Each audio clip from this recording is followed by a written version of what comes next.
Let's talk about Starbucks now. It's on pace for its worst day in nearly a year.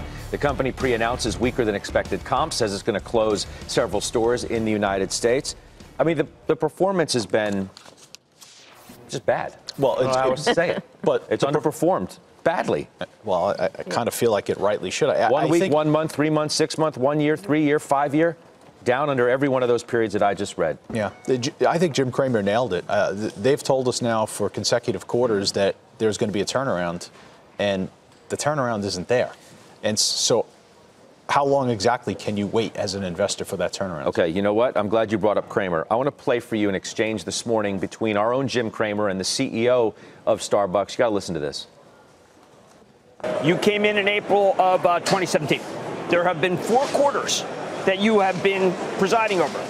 On 3 of those 4 quarters, you have cut your forecast.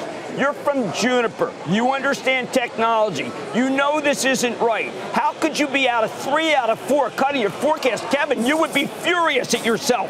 I don't hear you even being upset. Jim, I said yesterday, clearly the performance we've delivered has not met my expectations. It has not met our shareholder expectations, and I'm accountable to fix it. Now, I said that yesterday, and I believe in that. I believe the plan we put out yesterday and shared with our investors is the right plan for the company. Okay. Yeah. Is it the right plan for investors? Well, Jim's right in his view. I mean, you don't miss 3 out of 4 quarters. You set the table low. Look, I think the stock still has more downside. It's a business that's been completely commoditized. Pete and I were talking about it earlier. The acquisitions they made under Howard Schultz none of them worked, I don't believe.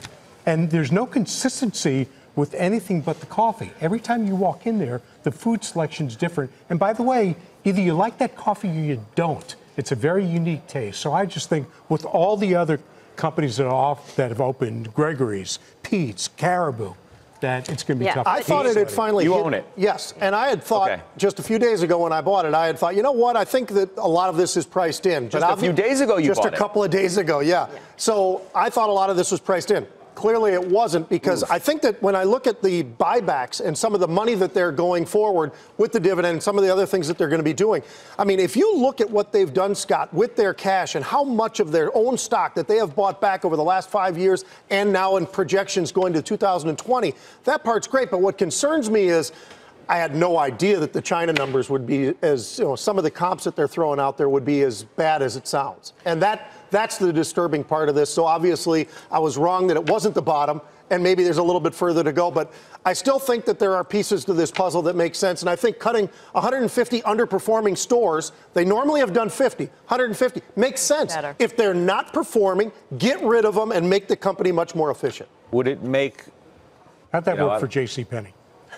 Would it make more sense to Don't compare them to JCPenney. That's not even an example. I'm just saying that's not a strategy. Would it make more sense to do a Yum?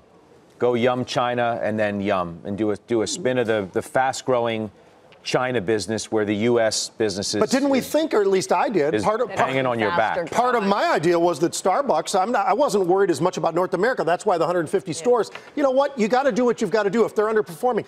But they're building, everybody knows this number, but every 15 hours a new Starbucks in China. So shouldn't that be something that we're all looking at going, holy smokes, these guys are really seeing some, unless it's already getting saturated, and that's obviously something. What you've got going for it, if you own the stock, is it's gone from a 32 multiple to an 18.5 multiple. And if they're buying back 20% of the shares, they're raising the dividend 20%. That's positive. This was not good news. The stock's down 8%. If it's down 12%, 15%, there'll be people buying the stock. But how much has that buyback masked the slowing growth? So you shrink the number of shares. Tremendously. But so is the whole market. Tremendously. And if you, to your point, if you split the company, all the growth you're taking away from what's really here. What's the value of the company? If you extrapolate, split it, now you've got all the growth in the Asian markets. What's the value of the company you're left with here? Pete's it's a good place you can go to the bathroom. Is well taken. In some respects, that you have the buybacks maybe have kept the water level at a certain thing, and then when the tide goes out and it's all you got, and then the growth is slower than people thought. That's the at least here in the U.S. Isn't it? You bought so much stock back at so much higher numbers, and then it masked how for people that just look at the PE, keep saying so cheap. Sure, it's cheap because you shrunk the capital base, right? You shrunk the shareholders, and you've masked the growth that's been declining. That's the same issue here. The one potential you don't want thing to be buying back a stock in front of bad numbers, right? Be a value buyer in your own company. The one aspect that I think the alliance they did with Nestle, that actually I think will end up being a positive for them. $7 billion deal, gets them distribution around the internationally. That could be big.